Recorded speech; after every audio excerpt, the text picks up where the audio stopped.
morning, friends. Rob Hipp here, the Rotary Club of Georgetown. Thanks to those of you that are joining us here. The meeting will get underway around 12:15. This is a time of fellowship. YouTube had a little bit of a glitch there, so we had to send out a new link earlier, so hopefully that you got that. If you're on the stream, of course you got it, but maybe you're talking to somebody this morning that says, hey, we can't get on. You may want to call them and just let them know George just sent out that new link. They can also go to shnlive.com/Georgetown Rotary. That is shnlive.com/Georgetown Rotary, and it'll bring them right here to this YouTube video. That's what we're going to use going forward, by the way, just in case there's any more glitches with YouTube. We've always got a static link that you can go to. Hope you're doing great today. Again, we'll get started around 12:15. We'll hear from our club president, George Lorgan, before too long. Hope everyone is having a wonderful and blessed Friday so far. We'll be back here in just a few moments.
Welcome to the Rotary Club of Georgetown, Texas.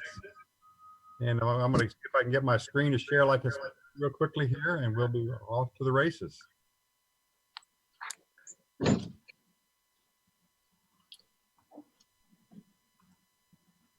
All right, there we go. I am George Lorgan, the president of the Rotary Club of Georgetown, Texas this year. Almost finished my presidency and very excited to have the privilege and honor to serve with y'all.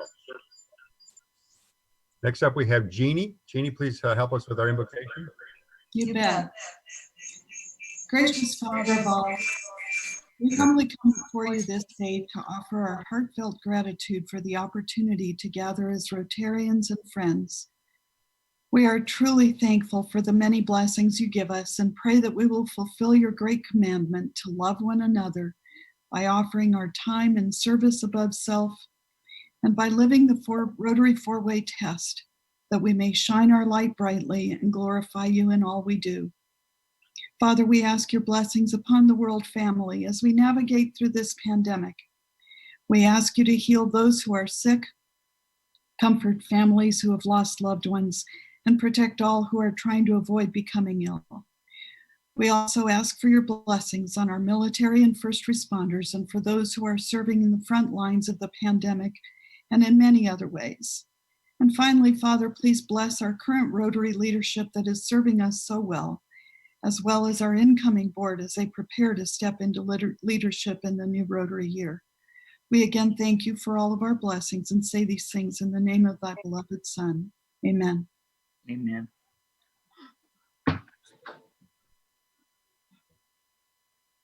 Michael, you're on. Okay, you name. Okay. Please put your hand over your heart and face the flag and repeat Pledge of Allegiance. I pledge allegiance to the flag of the United States of America and to the republic for which it stands, one nation, under God, Indivisible. indivisible, with liberty and justice for all.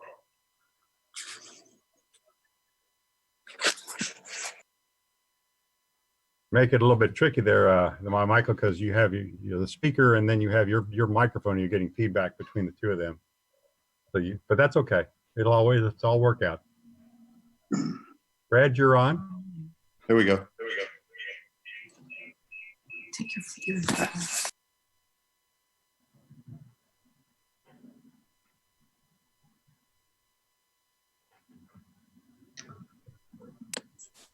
There. Brad, you're muted.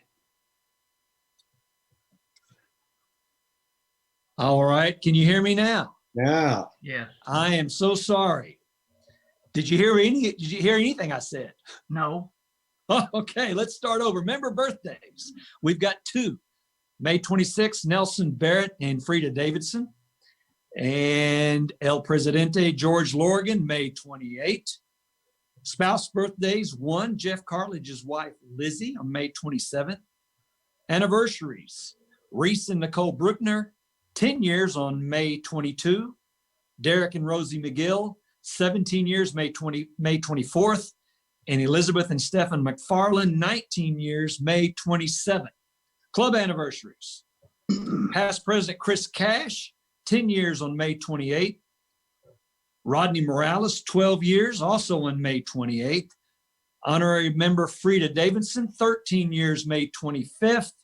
And past President Wilson Morris, 15 years, May 27th. Salute. Salute.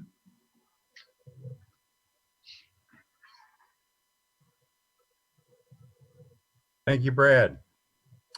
I'd like to welcome any visiting Rotarians and guests. I know we have a couple of them on the Zoom call. If you would recognize yourself, I know we have someone from our district, Rich K. You can unmute yourself and welcome. Thank you. I'm always glad to be in the Rotary Club of Georgetown, and virtual is as good as being there in person, because I know so many of you. So glad to have you with us. Is there anyone else that I missed? I think I saw Colonel Dye.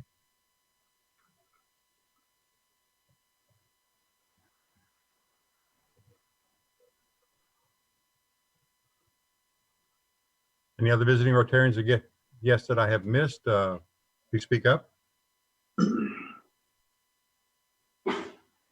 On to the next one. Sergeant at Arms, Dennis. I'm here. Can you hear me? Is that a nod? A couple of things. Firstly, I'm only seeing a portrait picture of Rich K. I just wanted to make sure he was wearing his pin, but I can't tell. Rich? Question is, does he have his pants on? I certainly have pants on, Judge. All right. The only other thing is I've violated my principles, and actually I'm in relaxed wear today in a t-shirt, and I have allowed myself to put my pin on my t-shirt, which I don't usually do. Other than that, we're good to go. Dennis, thank you so very much. Appreciate all your support and help through all of this. Dr. Benold, you're on. Okay. If you look at the COVID data that is available on the internet, they generally tell you the total number of cases, which isn't of much help at all because that includes people who aren't even sick, that have just tested positive. But I saw a recent data on the number of positive, of all the tests that are done, how many are positive. And here in Williamson County, the positive rate has only been 5%, which means 19 out of 20 people that are requesting a test are negative. And that positive rate has been pretty flat at 5% for the last month. That's very encouraging. For the state of Texas, if you look at the next step of data, and that is people who are sick enough to actually be hospitalized, of course, the positive cases are going to come before the hospitalizations, but hospitalizations in Texas peaked on May 1st, and they have been very gradually declining since then. So I think probably it's a little bit early to declare victory, but it looks like that we have at least flattened out and probably are on the downhill part of the peak. Two little factoids. Of all the fatalities in Texas, 45% are in nursing homes and in assisted living. So once again, it's those of us that are over 70 have to be very, very careful. The young people who are disregarding the rules at Mesquite Outfitters probably are not going to wind up in the hospital. And finally, the top 10 counties, as far as the number of cases, that's only 10 out of 254 counties in Texas, but they account for 2/3 of all the cases. So that's the trivia and the encouraging data on the COVID front for this week.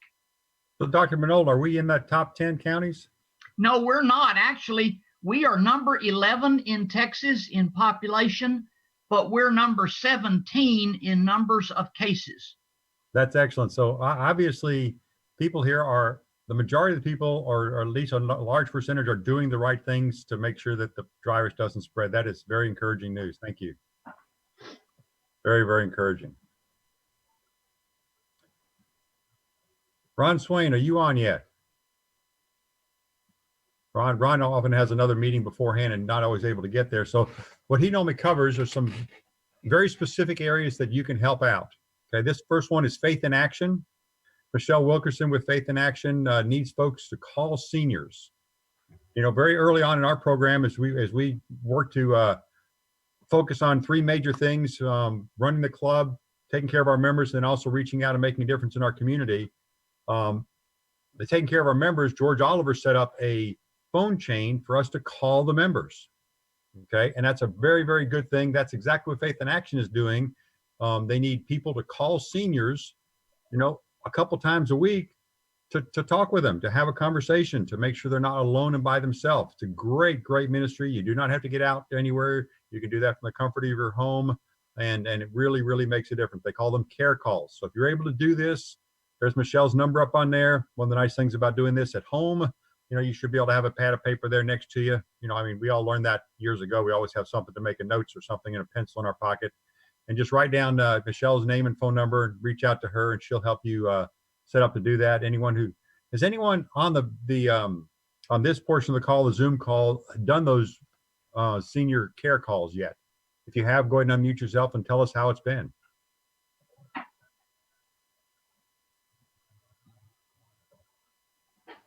I guess nobody has in this section. That's fine, but great place to volunteer. Great place to make a difference. The next place is Caring Place. As you know, Caring Place is one of the #1 providers of food, and they get the food at an extremely discounted rate. So we actually donated to them $5,000 toward buying food. It makes a significant difference in the families in Georgetown.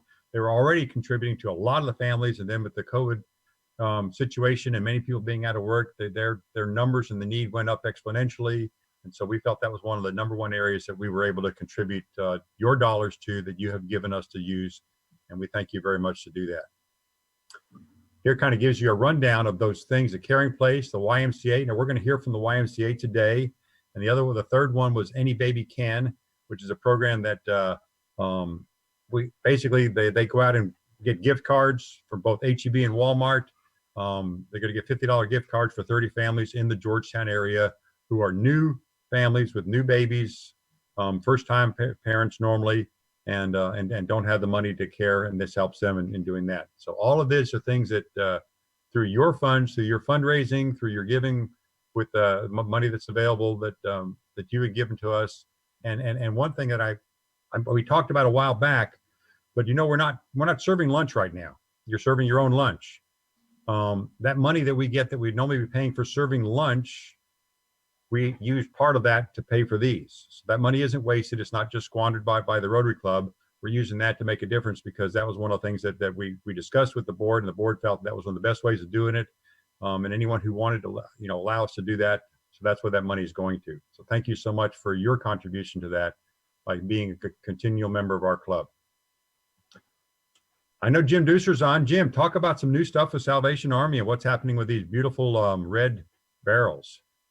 George, thank you. And a big thank you to everybody who has contributed to the barrels by putting non-perishable food in them.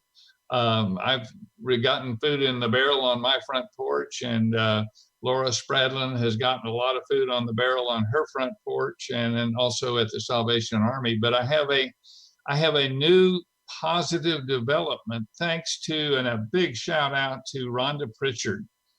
As many of you know, she's the manager of Wolf Ranch Shopping Center. And thanks to Rhonda, we now have 2 barrels sitting right next door to Ross for Less. And so anybody that goes to Wolf Ranch, if they'll bring some non-perishable food with them when they go shopping, and they'll put it in that barrel, this gives the whole community an opportunity to make a difference. This is particularly important, I think, because we run a real danger of having compassion fatigue. When this whole thing got started, everybody wanted to help. And thank goodness, most of us still want to help. But some folks, they said, well, I helped a month ago, I'm done helping. But I'm hoping that each of us, because we do tend to go to Wolf Ranch, I'll bet you most of us go there at least once a month, maybe more. And I have made a personal decision that and I'm going to go in the morning because I'm going to go to that market. Every time I go to Wolf Ranch, I'm going to take at least 1 can of something, and I'm going to put it in that barrel.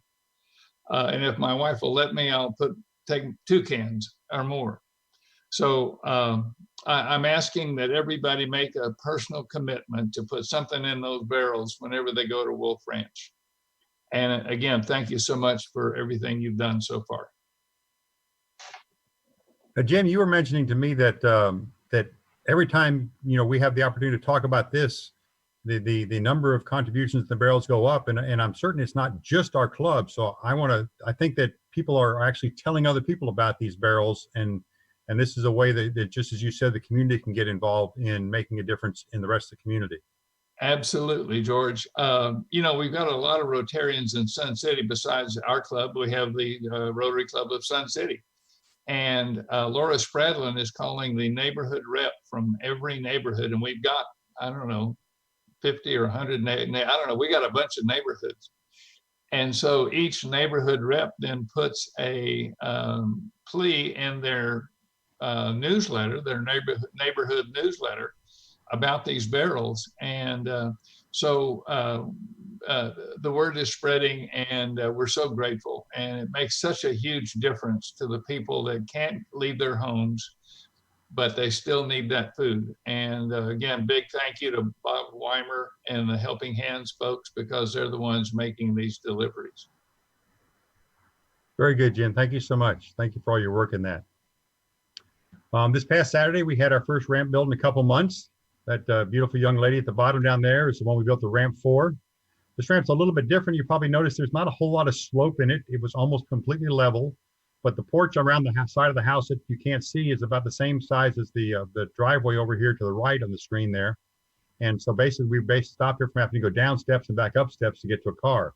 Now we did add little steps on there that you can see behind her, and you see in the picture up in the upper right corner there, those are steps that she can go down with a little bit of help there to a garden that she normally likes to be able to work with her gardens.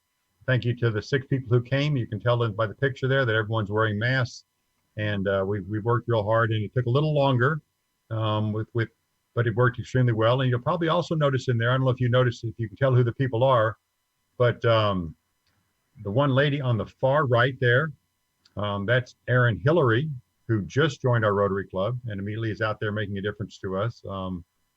And then Mike in the middle there that you put the gray t-shirt on, not a brand new member, but recently active in doing that. And the other folks you've probably all seen them before one time or another. But thank you again to all of you for your contribution to building this ramp. George, let me speak up one more time, because you just touched a nerve. Erin Hillary not only is donating food in the barrels, she's also joined the Helping Hands folks, and she's actually delivering food as well as a Rotarian. Oh, very good. I forgot about that. Thank you, Jim. Quick look at the calendar we have coming up. Right after this meeting, Field of Honor Committee meeting at 1:15. So if you're on this and you want to go to that committee meeting and you're watching via YouTube, you'll need to switch over to the Zoom. And I think Jeannie sent all that information out. But if you're confused on how to get there, if you just go to Zoom online, and when they ask for a meeting ID, you put my phone number in there, 512-635-3329. That will take you right to the meeting. Also, I talked to Dr. Brent just before the meeting. He wanted us to put out about the graduation parade, which actually runs from 9 till noon next Friday.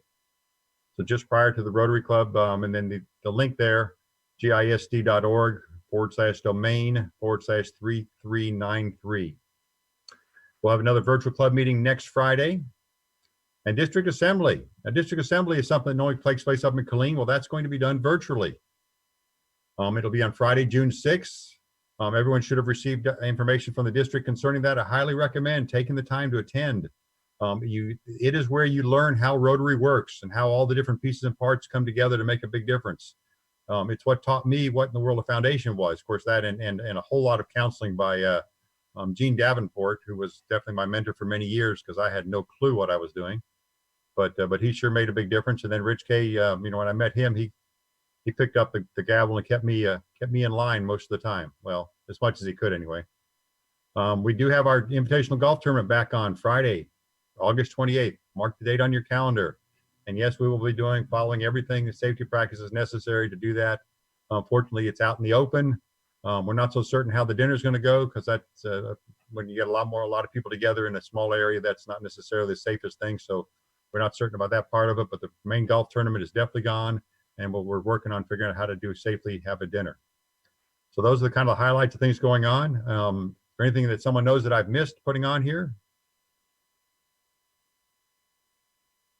All right, without further ado, Billy Ray Stubblefield, you have the program for the initial portion of it, and then we'll switch over to Kat Phelps. Now I'm going to stop sharing the screen.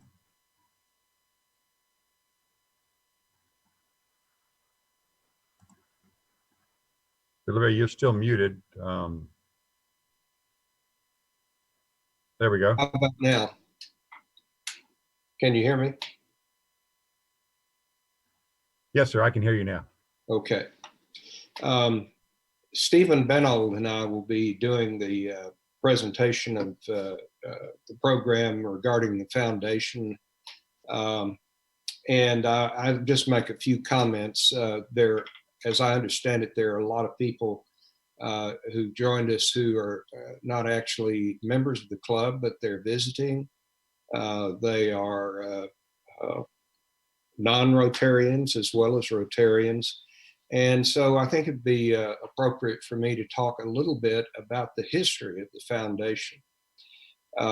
It won't be long because I don't want to be boring. I want us to recognize the people who have achieved Paul Harris status or who are achieving subsequent recognition.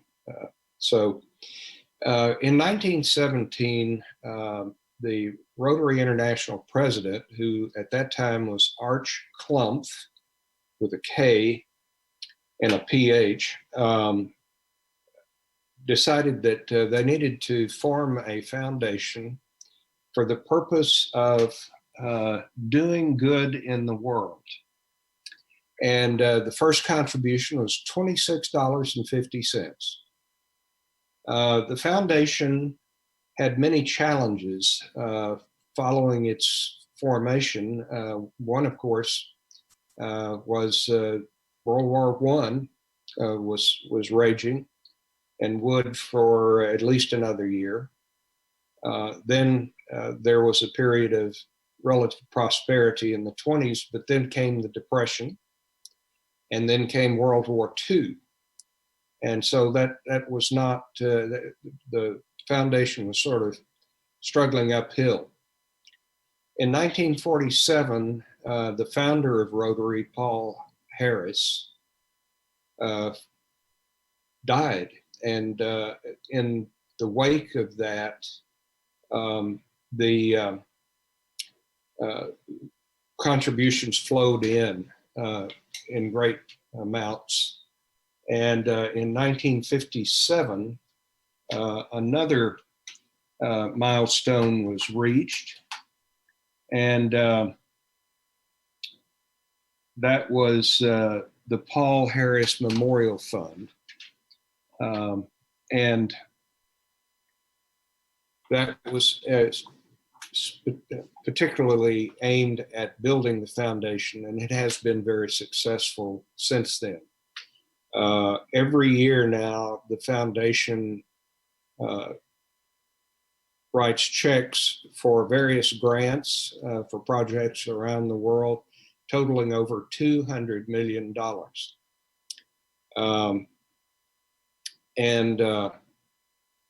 The Rotary Club of Georgetown has benefited greatly from the foundation because we have taken advantage of those grants with the help of the district. And the project that I have always loved was our partnership with the Ciudad Victoria Rotary Club in Tamaulipas, Mexico. And every year we have pretty much, and not every year, but almost every year we've done a project. And one year it will be in Mexico, and next year it will be here in Georgetown. And that has been a wonderful relationship that we've enjoyed. At this point, I think that's enough history, and I'm going to turn it over to Stephen Benold, who will recognize the individuals who have either attained Paul Harris recognition for the first time or have subsequent Paul Harris recognition. Stephen? I've only been a member of the club about 15 years, and so that's as far back as my memory goes, but I don't ever remember a time when we honored recipients of Paul Harris Fellowships and honored 15 people in one day. It's a shame that we're having to do it virtually, but we really, I think, are hitting a high water mark in in this program. I'm going to start off with what I always think is probably the neatest presentation, and that's the person that gets their first Paul Harris Fellowship, because that's really what gets you started into making multiple contributions. And today, for their first Paul Harris Fellowship, we'd like to recognize Fred Brent, our Superintendent of Schools. We'd also like to recognize Randall Surrey, and especially significantly Tom Wharton. Tom approached Billy Ray and I about getting his Paul Harris Fellowship before the last time that we gave this out, and he just missed that program. And now by the second time, he's already made his Paul Harris +1. I don't ever remember this happening before. So Tom today is getting his Paul Harris Fellowship #1, and he's also getting his Paul Harris Fellowship #1+, which means, Tom, if you keep this up, you'll be a major donor here in just about 1 or 2 years. For Paul Harris +2, we'd like to recognize Marlene McMichaels, Rodney Morales, and Wilson Morris. Those three all get their third Paul Harris Fellowship. And then Paul Harris +3. This is the fourth Paul Harris $1,000. Ron Barrick, Bill Connor. I thought Bill might be one of the people that was receiving it that would be here today, because he's usually here on Fridays. Barbara Garland and Ron Garland, both. Gary Hertel and David Wolf. And then Paul Harris +4. This is 5 Paul Harris Fellowships. Ray Barron. And last but not least, actually last and the most, is the 7th Paul Harris contribution, Gary Anderson. And when Gary gets 2 more, Gary, I hope you'll get 2 more, and you become Paul Harris +8, then you are considered a major donor. So he is nearly there. So those are our 15 recipients today. And if we were all present, I think we would applaud. So those of us that are on the gallery can applaud silently. Thank you very much. You know, I didn't cover the fact earlier when I was going over the history that to get a Paul Harris, you contribute $1,000, and then every time you contribute another $1,000, you get another Paul Harris recognition. So that's how all that progresses. Rich Kay is with us today, and he was mentioning earlier, I was concerned, you know, to know the big picture in terms of what was happening in the district, whether clubs were losing members as a result of this coronavirus. But I got some very encouraging words from Rich. Rich, would you care to share those factoids that you gave me earlier?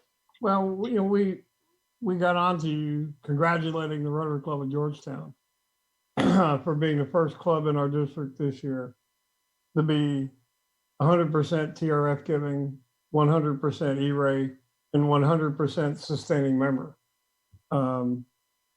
We are actually having a decent year as a district, COVID-19 notwithstanding. We will probably end somewhere around $650,000 to the annual fund, which will be the highest, the second highest in the history of our district. We took a big hit in March, where we would have been a lot higher than that. Contributions in March basically dried up. But we're back on the same glide path we always are at this time of the year. I mean, almost exactly on that glide path. So we're doing very well. I wanted to remind everybody not to forget about the Jerry Johnson match for first-time Paul Harris Fellows, because that's still out there and it's still going strong. You had, his name is Glenn Beck. I think you had one person this year take it already, but there, that opportunity is there for anybody who doesn't yet have a Paul Harris Fellow. Thank you very much, Rich. We're very proud of the club being 100% in those three categories, and proud of the fact that our club was the first in the district to achieve that. Well, and I want you to know that Rotary Foundation no longer gives banners for 100% sustaining, but District 5870 has created its own banner, and we will start giving them out in this coming year. And the Rotary Club of Georgetown will get the first banner ever produced because you're the first one to earn it. Well, it's a great honor, and thank you so much. George, I'm going to turn it back over to you, and I think we have some other things to hear. All right, thank you very, very much. Let me quickly share my screen real quick here, and we'll move on to our next person. Oh yes, Kat Phelps. Kat, she's going to be talking about the YMCA. As many of you know, she's the director of the YMCA here in Georgetown, and we sure appreciate all the amazing things she does both for the YMCA and for our club. Kat, are you ready to share your screen and do your presentation? I am. I just need you to. I am no longer sharing, so you should be able to do the share. It's just popping up. George is disabled. I'm sure. Sorry. Let's see if I can do something here that allows it. I'll just change that. See if that works. There we go. That got it. How's that look? Did it pop up okay for everybody? It looks great. Fantastic. Billy Ray's nodding his head, so we're gonna say that that's good. Yeah, well, thank you very much for giving me the opportunity to share a brief update about what the YMCA is doing. I came across this graphic the other day, and I really it just hit me. The reality is COVID can't stop good. We all do so many good things, and I think it's important to keep the good in this world in front of us. So we have been, I wanted to start by sharing a little bit about the Y mission. So the YMCA's mission is to put Christian principles into practice through programs that build healthy spirit, mind, and body for all. And we truly believe in every word in the mission, and we truly believe in the word all. And so COVID has brought to us the first crisis that my generation as a young Y leader has had to step up and learn how to handle and to support. And so today I want to talk a little bit about what the YMCA's response is, what we've been doing locally, and how you have helped us be successful here in Georgetown. So nationally, the YMCA of the USA is kind of our big umbrella. There's over 2,600 YMCAs across the United States. Each Y is working in its unique way to serve its community. Some are delivering meals, hosting food banks. One camp in upstate New York has actually opened its resident camp up to homeless families to provide them shelter in place and secure safety. YMCAs were hit just like all other parts of economics, and that was the hard part. Most YMCAs were forced to furlough or lay off roughly 75% of their workforce. It's also anticipated nationally that 20% of YMCAs won't be able to reopen due to the economic loss. We're working with our Y partners and all of our communities across the United States to help each other so we can all stay with each other, and we can also remember that we are Y strong. So volunteers are rallying in communities along with Y staff to continue to be a place for everybody to be successful. Locally, YMCA of the Greater Williamson County, so that's our association. So that's like our big umbrella. Our YMCA association consists of branches in Hutto, Round Rock, Twin Lakes, here in Georgetown, and all the way out at the YMCA in Burnett in Highland Lakes. We had to close our doors in March However, we didn't really close. We actually just got to working a lot harder. So we have been making phone calls to members, volunteers, community leaders to understand what we can do to help respond. Fun fact on that, we actually had a front desk staff reached out to a member who they'd seen every single day for so many years for coffee every morning and realized there was just something not right with his voice, said, hang up, call your daughter. The daughter called us later that afternoon and said, thanks for calling and checking on dad. He was in the middle of having a heart attack and you caught it. So it's funny how just a simple phone call can actually go a long way.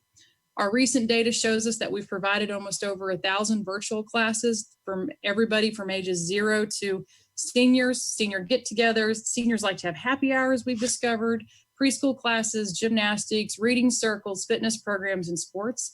And all of our virtual programs end up with over 30 people attending each time. We've emailed over 65,000 people newsletters 3 times a week. We're providing errand and food delivery for seniors in need, and Burnett is actually helping with Meals on Wheels. We've been making masks at camp in our sewing department. We launched Virtual Y Plus, which is actually the seniors did this for us. They were tired of being at home. So they come, they take over the parking lot. They each take a parking space. They sit in a folding chair behind their car. They keep a space between each other. They mask up and they begin to hang out and socialize. And if we want to hang out with them, we have to follow all the same rules or they don't let us hang out. And what we're most excited about and what we've really been pleased to do is to partner to provide essential care. So my founders are familiar with this, but it really resonates with me. And it's when the going gets tough, the why gets going. It's been a part of our credo for 175 years, and it's going to be with us for the next 175. These pictures represent the kiddos whose parents have still had to go to work every day to provide those essential services that we need. And while they didn't have school, they got to have camp. So here's some information about what we've been doing. When we opened Camp Georgetown to essential personnel with Williamson County, our camp was filled within 5 hours of people that needed childcare.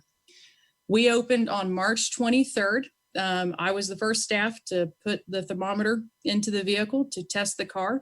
And there was a lot of nerves and trepidation, but we've since worked through that. And what we know is that kids are kids and their smiles heal lots of nervousness. We want to say thank you to GISD. They've continued to provide us with meals through this whole crisis. And obviously special thanks to Williamson County. Our family members that we serve represent Sheriff's Department, Juvenile Service, United States Army, 911, EMS, Health Department, tax and election offices. Multiple of those family members are both sheriff's deputies or military. I can say that the parents put on a pretty brave face when they drop off, but you can see the reality of what they're about to go do sets on their face the minute they pull away from the Y. So far, we've provided through the end of this, which will be next Friday, we'll provide 50 days of camp, 550 hours of care, over 100 bus rides to Camp Twin Lakes. We've provided 100 plus private swimming lessons. We have taught 2 of them how to swim. We're very excited about that. 3,750 minutes of planned homework time. I did the math because we make everybody do their homework. So we've actually helped 75,000 minutes of homework over this spring. I laugh and say we have become the best one-room schoolhouse because our kids age preschool all the way through 8th grade. No, I don't do 8th grade math. They have to find somebody else to help with that.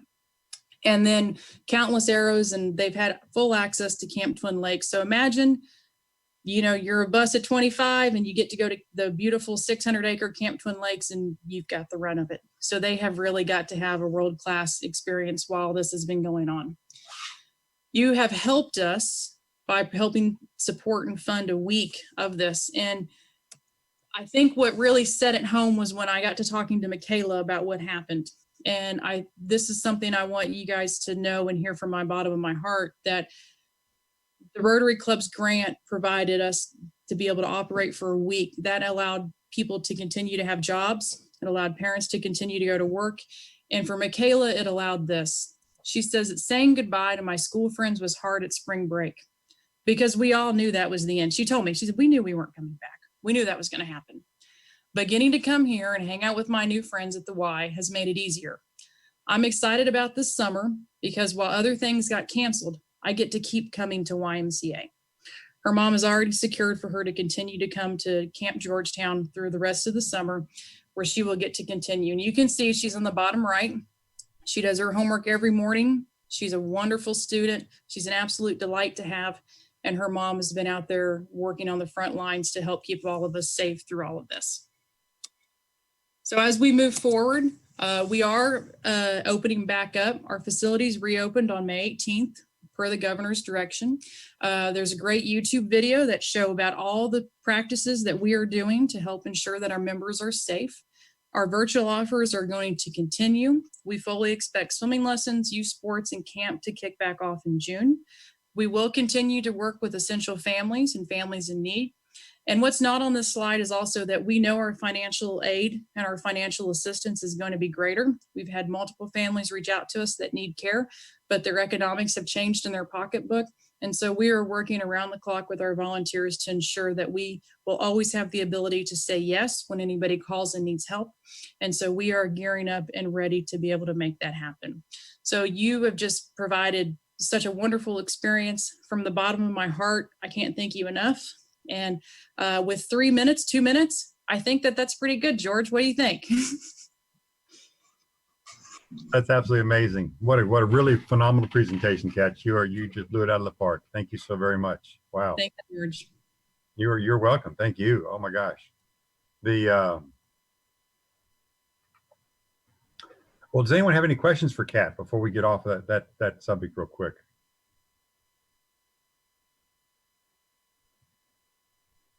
Okay, don't see any questions at this time. So the next thing, for the good of Rotary, I want to take a moment and, well, I wanted to look at stop sharing that and look at here. Raymond had put something on the chat box, and I wanted to make sure I mentioned that to everybody. He tried to keep, Raymond is one of our new members, as you probably know. He's also worked with emergency management here in Williams County in Georgetown. And he keeps things very simple, okay? And he says, think of things with COVID-19 in terms of 3 words: time, distance, and shielding. Reduce the time exposed to others, increase the distance from others to avoid infection, and use shielding such as face coverings, hand washing, and sanitizer to stay safe. Enjoy the safe life. You know, some people are saying, and I believe it, you'd have to understand it'd be falsely so, that COVID-19 is behind us. No, the reality is we're in the middle of it. As Dr. Benold explained, you know, it's plateauing, and that puts us in the middle, not at the end of it, but, you know, in the middle of it. We don't know where the end is exactly, and as best I've been able to understand from all the people I listen to, the end is a vaccination. When we get vaccinated, we've won the battle completely. But in the meantime, Raymond gives us some very, very simple suggestions, very simple way of thinking about, and Karen talked about it, you know, hey, if I don't need to be out, I'm not going to be out. It doesn't make sense for me to go do anything that might cause this virus to spread. So if you don't need to be out, don't do that. But time, distance, and shielding. Think of those 3 things as Raymond put them out. Reduce the time exposed to others, increase the distance from others to avoid infection, and use shielding such as face coverings, hand washing, and sanitizer. And we will get through this together, because we recognize the threat is still there, and we just need to learn how to live in that threatening environment and still survive and still thrive, as everyone wants us to do. As Dr. Benold has reminded us many times, we want businesses to reopen. We want to figure out how to operate in this environment. We can't destroy everything because of COVID. We need to figure out how to operate in the environment safely so that everyone can get back to a safe and prosperous life together. So those are George's thoughts on that subject. And let's move on now to as we close out our meeting. Any other announcements for the good of Rotary? George, I would just like to ask everybody to remember that you are all invited to stay on, whether you have been a part of the Field of Honor Committee or not. We have a lot of wonderful things that have been so far being planned, and we want to share all of that. We have a very extensive agenda. Our meeting starts at 1:15, and all are welcome to attend. Very good, Jeannie. Thank you so much. Anyone else?